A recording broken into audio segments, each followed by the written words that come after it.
हजरत उमर का मर्तबा और मकाम यह है कि नबी करीम अलैहिस्सलाम ने फरमाया कि जिब्रील अमीन 950 साल मेरे उमर की शान बयान करें तो उमर की शान खत्म नहीं होती। 950 साल अगर हजरत जिब्रील भी बयान करें तो ये मकाम है सैयदना फारूक आजम का। नबी करीम सल्लल्लाहु ताला अलैहि वसल्लम ने फरमाया कि मैंने ख्वाब देखा है, कुछ लोगों को मैंने कमीजें पहने हुए देखा, कुछ की कमीजें नाफ तक थी, कुछ की पेट तक थी और कुछ की घुटनों तक थी। उमर मैंने तुम्हें भी देखा है, तुम्हारी कमीज तो पैरों से टकरा रही थी। तो हजरत उमर कहने लगे हुजूर ख्वाब कोई देखता है, ताबीर कोई बताता है, पर यहाँ कमाल ये है कि ख्वाब भी आप नहीं बताया है, ताबीर भी आप ही बताएंगे। हुजूर फिर बता दें इस ख्वाब की ताबीर क्या है। तो हुजूर ने फरमाया ताबीर ये है कि किसी का दीन नाफ तक, किसी का घुटनों तक, किसी का पेट तक, और उमर तू सारा ही दीन में लिपटा हुआ है, तू सारा ही दीनदार है, सारा ही। हजरत उमर फारूक रदी अल्लाह ताला अन्हु आइडियल हैं, एक हीरो हैं। हजरत उमर फारूक की जिंदगी में जो चीज आपको बहुत ज्यादा मिलेगी ना, वो ये है कि आपने जितना कड़ा एहतसाब मुहासबा बाहर वालों का किया है ना, उससे ज्यादा बढ़ के अपना और अपने घर वालों का किया। तो हजरत उमर के बेटा गुजर रहा था, तो हजरत अबू मूसा अशअरी कहते हैं मैंने सफाई की तो 1 दिनार निकला, तो मैंने वो 1 दिनार ना हजरत उमर के बेटे को दे दिया। मैंने कहा लो बेटा अपने चचा की तरफ से तोहफा। तो घर जाके उन्होंने हजरत उमर को बताया कि चचा ने पैसे दिए, छोटे बच्चे थे। हजरत उमर ने हजरत अबू मूसा अशअरी को बुला लिया और बुला के फरमाने लगे मैं तो तुम्हें अपना दोस्त जानता था और तूने मेरी औलाद को ही दुनियादार बनाना शुरू कर दिया, मेरे बच्चों को ही तुमने दुनियादार पैसों पे लगाना शुरू कर दिया, मैं तो तुम्हें यार समझता था। फरमाया तुम्हें चाहिए था मेरे बेटे को नसीहत करते कि बेटा पैसों से रब राजी नहीं होता, उसकी रिजा वाले काम किए जाएं तो रब राजी होता है। और फरमाया तुम्हें कोई और घर नहीं मिला था तबाह करने के लिए, मेरा ही घर मिला था, उठाओ अपना दिनार और खबरदार आज के बाद मेरे बच्चों के साथ ये वाली नेकी ना करना। और हमारा क्या स्टेटस है, दोस्ती है ही उससे जो तोहफे ज्यादा दे, जो बच्चों को खराब करने में मदद ज्यादा करे, उसके साथ ये रहा। हजरत उमर ने घर पे और सबसे बढ़कर अपनी जात पे तवज्जो की। हजरत अबू मालिक रदी अल्लाह ताला अन्हु कहते हैं मैं उमर के पीछे पीछे एक बाग में गया, अक्सर उस बाग में जाया करते थे, और उमर जाके ना तो दरख्त के नीचे बैठ गए और फरमाने लगे ओ अमीरुल मोमिनीन अल्लाह से डर जा, वरना जिस रब ने हुकूमत दी है वो अजाब भी बढ़ा देगा, डर जा रब से। कभी सारी जिंदगी हजरत उमर ने अपना कोई तारुफ नहीं कराया, कभी नहीं। एक बंदे ने आपके सामने तारीफ कर दी आपकी, तो फरमाने लगे तो खुद भी हलाक हुआ और मुझे भी हलाक कर दिए, क्या जरूरत पड़ी है मेरी तारीफें करने की, इतनी देर मेरी तारीफ में लगाई, अल्लाह का जिक्र करता रब तुझे सवाब देता, हुजूर पे दुरूद पढ़ता तो रब तेरे ऊपर रहमतें नाजिल करता, किस चक्कर में है?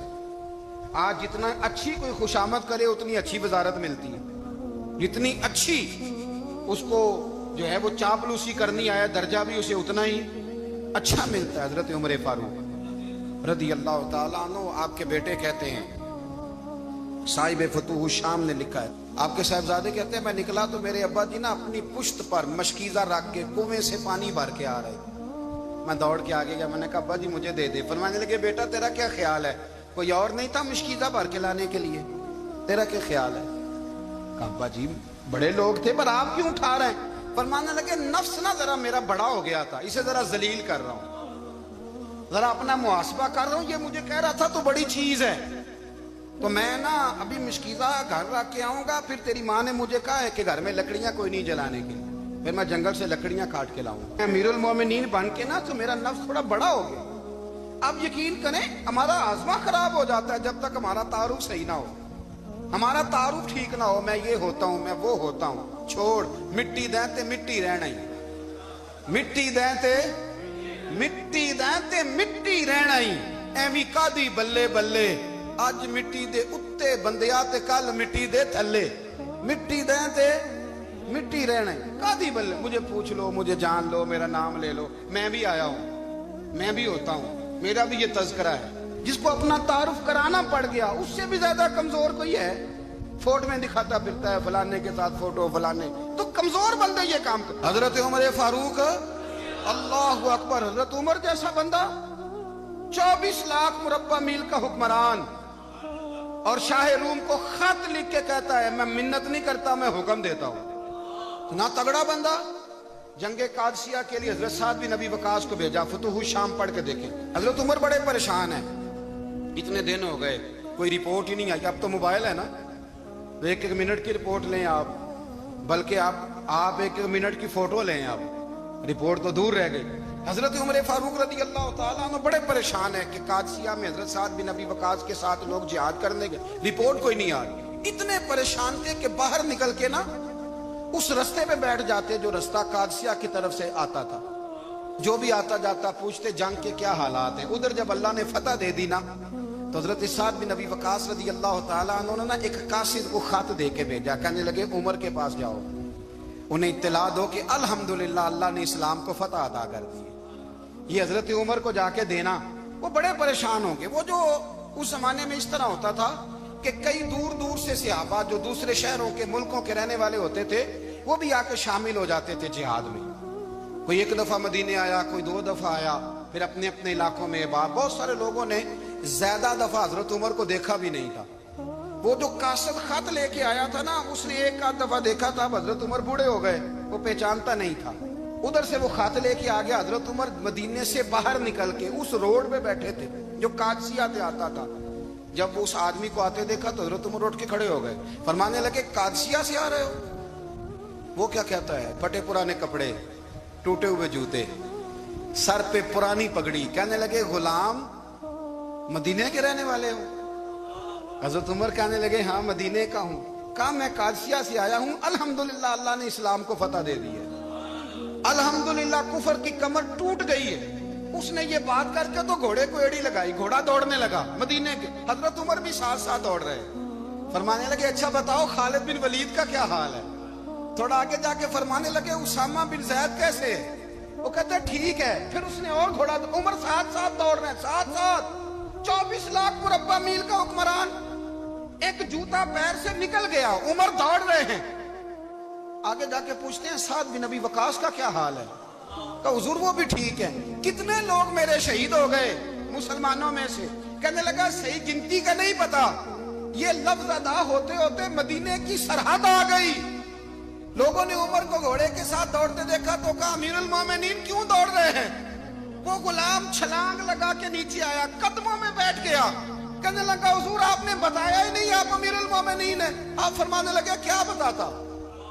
मैं तो ऊंट चलाने वाले का पुत्र हूं, क्या बताता? वो उमर हूं जिसने अपने गुनाहों का हिसाब देना है। क्या बताता? जो साद बिन नबी वकास को जिहाद पे भेज के खुद बुज़दिलों की तरह घर में बैठा है। क्या बताता? कोई हैसियत नहीं, कोई तार। तूने अच्छा किया, तू तो मुजाहिद था, मुझे साथ साथ दौड़ाया, तूने अच्छा किया। जितने लोग थे चीखे मार के रोने लगे। हजरत फारूक आजम से कहने लगे उमर जब तक तेरे जलवे रहेंगे अल्लाह कामयाबियां ही अता फरमाएगा, जब तक तेरा रंग रहेगा अल्लाह ताला नवाजता ही रहेगा। कुछ नहीं, कभी अपना आप जाहिर ही नहीं किया। बहुत बड़े थे, बहुत बड़े थे हजरत उमर, बड़े थे। हजरत अबू राफे गुलाम थे, कुरान पाक बड़ा सोना पढ़ते थे। हजरत उमर जब भी उन्हें मिलते कहते अबू राफे तो उमर से अच्छा है, कुरान बड़ा शानदार पढ़ता है। तो वो कहते हुजूर अगर मैं कुरान सही पढ़ता हूं तो आपको कुरान की तशरीह ज्यादा सही आती है, आप भी तो मुझसे अफजल हैं। तो आप फरमाते नहीं फिर भी तो मुझसे अफजल है। क्यों? इसलिए कि तू अपने आका की नौकरी भी ठीक करता है और रब की इबादत भी ठीक करता है, और मुझे खाली सिर्फ इबादत करनी होती है वो भी ठीक नहीं कर पाता। सारी जिंदगी अपना मुहासबा, सारी जिंदगी अपने गिरेबान में देखा, सारी जिंदगी अपने आप को परखा, अपने आप को टटोला। 62 साल उम्र बीत गई। हजरत हुज़ाफा बिन यमान एक सहाबी थे, मेरे नबी करीम अलैहिस्सलाम ना उनसे राज की बातें करते थे। हर बंदे का आज़मा ठीक नहीं होता, सबसे राज की बात नहीं करनी चाहिए। हजरत हुज़ाफा बिन यमान कहते हैं हुजूर राज की बातें बताते। मदीना मुनव्वरा में जो मुनाफिकीन थे उनकी लिस्ट भी नबी पाक ने हजरत हुज़ाफा बिन यमान को दी थी। जब कोई मशकूक आदमी मर जाता ना तो सहाबा कहते हम देखते अगर हजरत हुज़ाफा ने जनाजा पढ़ा तो हम भी जनाजा पढ़ लेते। नबी पाक ने भी कुछ जनाजे नहीं पढ़े, तिरमिजी में है, फरमाया उस्मान से जो बुग़्ज़ रखे उसका जनाजा नहीं पढ़ेंगे। حضرت حذیفہ بن یمان اگر جنازہ پڑھتے تو لوگ پڑھتے، وہ نہ پڑھتے تو لوگ جنازہ نہ پڑھتے۔ حضرت حذیفہ بن یمان کہتے ہیں جناب عمر فاروق کی خلافت کے آخری ایام تھے، کچھ دنوں کے بعد وہ شہید ہو گئے۔ فرماتے آدھی رات کا وقت تھا، میں گھر میں سویا تھا بڑا بے فکر، اچانک میرے دروازے پہ دستک ہوئی، میں گھبرا کے اٹھا، اتنی رات کو کون آیا؟ کہتے ہیں قربان جاؤں، دروازے پہ گیا تو امیر المومنین فاروق اعظم دروازے پہ۔ میں نے کہا عمر کوئی حکم تھا تو مجھے بلا لیتے۔ کہنے لگے میں نا امیر بن کے نہیں آیا، تیرا ویر بن کے آیا ہوں۔ امیر المومنین کی حیثیت سے سرکاری کام سے بلاتا تو وہاں بلاتا، مجھے ایک ذاتی کام پڑ گیا۔ کہتے ہیں میں نے عمر کو گھر کی اندر بلا کے چارپائی پہ بٹھایا، میں نے کہا حضور میں غریب آدمی میں کیا آپ کے کام آ سکتا ہوں؟ تو کہتے ہیں انہوں نے نا مجھے ساتھ بٹھا لیا، پھر میرا ہاتھ پکڑ لیا، کہنے لگے تو عمر کو جانتا ہے؟ عمر جھوٹ نہیں بولتا، تو جانتا ہے عمر وعدوں کا پکا ہے؟ کہا حضور جانتا ہوں۔ کہا میں اس وقت آیا ہوں جب دیکھ بھی کوئی نہیں رہا۔ حضرت حذیفہ بن یمان کہتے ہیں پریشان ہو گیا، حضور پہلیاں نہ بجھوائے، مہربانی کر بتائیں کدھر آئے ہیں؟ حضرت عمر فاروق فرمانے لگے 62 سال کا ہو گیا ہوں، 63 میں چل رہا ہے، داڑھی سفید ہو گئی ہے، پھل پک گیا، اٹھ فریدہ ستیا، داڑھی آ گئی پور، اگا نیڑے آ گئی، پیچھا رہ گئی دور، اب نا اب قبر اشر کا معاملہ صاف نظر آنے لگا ہے۔ کہا حضور مجھ سے کیا چاہتے ہیں؟ حضرت عمر رو پڑے، کہنے لگے آج میں عشاء کے بعد نکلا ہوں تو نبی پاک کے صحابہ مجھے نیک کہہ رہے تھے، پھر میں نے بچوں کی ماں سے اور بچوں سے بھی پوچھا ہے، وہ بھی مجھ سے راضی ہیں، پر حذیفہ تیرے ساتھ نبی پاک راز کی باتیں کرتے تھے، سچ بتا کہیں عمر کا نام منافقوں میں شامل تو نہیں؟ سچ بتا ان منافقین میں تو شامل نہیں، کہیں اوپر سے تو نہیں سارا کچھ؟ حضرت حذیفہ بن یمان کہتے ہیں میں باپ کے مرنے پہ اتنا نہیں رویا جتنا عمر کے سوال پہ رویا۔ میں قدموں میں بیٹھ گیا، میں نے کہا نہیں عمر یہ تو میں نے نہیں سنا، لیکن یہ میں نے نبی پاک سے ضرور سنا ہے کہ میرے بعد اگر کوئی نبی ہوتا تو عمر ابن خطاب ہوتا۔ یہ میں نے اپنے کانوں سے سنا ہے کہ عمر جس گلی سے گزرے شیطان رستہ بدل جاتا ہے۔ یہ میں نے اپنے کانوں سے سنا ہے کہ 950 سال حضرت جبریل جناب عمر کی شان بیان کریں تو پھر بھی بیان نہیں ہو سکتا، یہ میں نے ضرور سنا۔ دوستو ساری زندگی حضرت عمر نے اگر دوسروں کا محاسبہ کیا تو اپنا اور اپنے بچوں کا بھی کڑا خیال رکھا کہ بچے دونوں کاروبار کے لیے مصر گئے، ایک بہت بڑا قافلہ گیا مدینے سے مصر تجارت کے لیے، تو یہ گئے تجارت کے لیے، تو حضرت عبداللہ ابن عمر، حضرت عبید اللہ ابن عمر، حضرت عمر کے دونوں بیٹے گئے۔ جناب عمر فاروق کے بچے جب وہاں پہنچے، بچے ہیں شہزادے ہیں، وہ کاروبار کرنے گئے، اور وہاں بتایا گورنر صاحب نے کہ یہ فاروق اعظم کے بچے امیر المومنین کے۔ لوگوں نے ان سے زیادہ مال خریدا، تجارت میں زیادہ نفع ہوا، ظاہر ہے کہ وہ آپ کے جو اللہ خیر کرے حکمران ہیں ان کے کاروبار کتنے ملکوں میں ہیں، کس بنیاد پر ہیں؟ صرف اس بنیاد پر کہ وہ حکمران رہے، ان کے لیے آسان تھا بڑے لوگوں سے تعلقات بنانا۔ حضرت عمر فاروق رضی اللہ تعالیٰ عنہ کے بچے ڈھیروں مال کما کے جب واپس آئے نا، تو حضرت عمر سے آ کے بچوں نے بطور محبت کا ابا جی اللہ نے بڑا ہی فضل کیا ہے، بڑا مال کمایا الحمدللہ، یہ دیکھیں کتنا نوازا ہے۔ تو حضرت عمر کہنے لگے سارے قافلے نے اتنا ہی کمایا ہے؟ سارے قافلے نے اتنا ہی کمایا ہے؟ حضور نہیں، سارے قافلے نے اتنا نہیں کمایا، سب کو اتنا نہیں ملا، وہ تو وہاں گورنر صاحب نے لوگوں کو تعارف کرایا تھا کہ یہ عمر کے بچے ہیں، تو لوگوں نے پھر ہم سے بڑا ہی خریدا۔ تو حضرت عمر فرمانے لگے ٹھیک ہو گیا، میں بات سمجھ گیا ہوں، اس طرح کرو جو تمہاری اصل زر تھی نا، جو راز تھی وہ رکھ لو، اور باقی سارا مال مال خزانہ میں جمع کرا دو، اس لیے کہ یہ تم نے تجارت نہیں کی، یہ تم نے اپنے باپ کا نام بیچا ہے، یہ تم نے امیر المومنین کے بیٹے ہونے کا فائدہ اٹھایا ہے۔ فرمایا یہ تمہارا نہیں حق، یہ مسلمانوں کا ہے، اس لیے کہ یہ مال تم نے محنت سے نہیں کمایا، یہ باپ کی کرسی کا فائدہ اٹھایا ہے۔ اور فرمایا اگر تم نے مال جمع نہ کرایا تو میں مال بھی لے لوں گا زبردستی اور کوڑے بھی ماروں گا، ڈبل سزا دوں گا، مرضی سے جمع کراؤ گے تو کوڑوں سے بچ جاؤ گے۔ بڑے بیٹے نے تو جمع کرا دیا، تو چھوٹا تھوڑا پریشان ہوا، تو حضرت عبداللہ ابن عمر چھوٹے بھائی کا ماتھا چوم کے کہنے لگے بیٹے چپ کر کے جمع کرا، یہاں بھی فخر کر کے ہم عمر کے بیٹے ہیں، اور قیامت میں بھی فخر کریں گے کہ ہم فاروق اعظم کے بیٹے ہیں، یہاں بھی ناز کریں گے اور وہاں بھی ناز کریں گے کہ عمر کے بچے ہیں۔ ہمارے باپ نے خود بھی حلال ہی کھایا ہے، اور جب ہماری کمانے کی باری آئی ہے تو ہمیں حکم بھی حلال کھانے کا دیا۔ بھائی ہمارا مزاج نہیں۔ ملک شام سے اور ایران سے کچھ لوگ آپ کی خدمت میں آئے، تو وہاں سے کچھ کنیزیں بھی آئیں، ان کے بادشاہ کا پیغام لے کے۔ شاہ ایران کی کنیز کو ملکہ نے کہا کہ نا حضرت عمر کی زوجہ کو دیکھ کے آنا ذرا کس طرح کی۔ ہمارے ملک میں کیا کہتے ہیں؟ خاتون اول، باقی سارے دوؤں میں خاتون اول۔ ذرا خاتون اول کو دیکھ کے آنا۔ تو وہ جب آئی نا گھر میں ملنے، تو کہا کہ مجھے میری ملکہ نے کہا تھا کہ عمر کی زوجہ سے، اہلیہ سے ملاقات کر کے آنا۔ تو حضرت عمر کی اہلیہ نے نا ایک جوڑا کپڑوں کا دے دیا ملکہ کے لیے، اور ایک خوشبو کی شیشی دے دی۔ اب جب وہ تحفے وہاں گئے تو اس ملکہ نے نا کچھ سونے کا سامان بھیجا، کچھ زیورات بھیجے، کچھ تحائف بھیجے۔ جب حضرت عمر کے گھر آئے نا، وہ خادم لے کے آیا، اس نے کہا جی آپ کی اہلیہ نے تحفے بھیجے تھے، تو جواب میں شاہ ایران کی بیوی نے، یہاں جس ملک کا وہ سفیر تھا، انہوں نے بھی یہ بھیجے۔ تو حضرت عمر فاروق نا وہ تحفے لے کے گھر گئے، تو جا کے کہنے لگے اپنی اہلیہ سے، یہ تو کب سے تحفے تحائف بھیجنے لگ گئی ہے؟ یہ کب سے نظام شروع ہو گیا؟ تو کہ حضور تحفہ دینا لینا تو ٹھیک ہے، سنت ہے، محبت بڑھتی ہے، تو یہ کوئی قباحت نہیں، اور میں نے اپنی ذاتی استعمال کے لیے جو چیزیں رکھی تھی وہ میں نے دی ہیں۔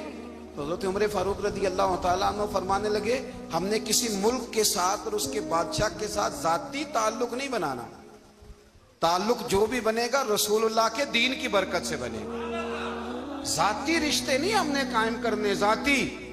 آپ کے ملک کی جو ایئر لائن جس کا ہر سال خسارے کا ڈنڈورا پیٹا جاتا ہے نا، وہ ہمارے بادشاہ صاحب اور صدر صاحب اگر غیر ملکیوں کو گھوڑا کبھی بھیجنا ہو نا، گھوڑا، تو پورا ایک جہاز گھوڑا لے کے تحفے میں جاتا ہے، پورا جہاز غریب قوم کا یہ سرمایہ۔ اور قوم بڑی بادشاہ ہے، لائنوں میں لا کے ووٹ دیتی ہے۔ دو کام ہمیشہ لائن میں لا کے کرنے، ایک بل لائن میں لا کے جمع کرانا ہے، اور ایک ووٹ لائن میں لا کے، تاکہ پھر پورے 5 سال لائن میں ہی لگے رہیں۔ مرضی سے آپ ووٹ دینا، پر جو بات درست ہے اس کو سنو۔ حضرت عمر فاروق رضی اللہ تعالیٰ عنہ نے اپنی اہلیہ سے پوچھا کتنے کا تھا وہ تیرا جوڑا اور خوشبو کی شیشی؟ انہوں نے کہا 3 دینار کی۔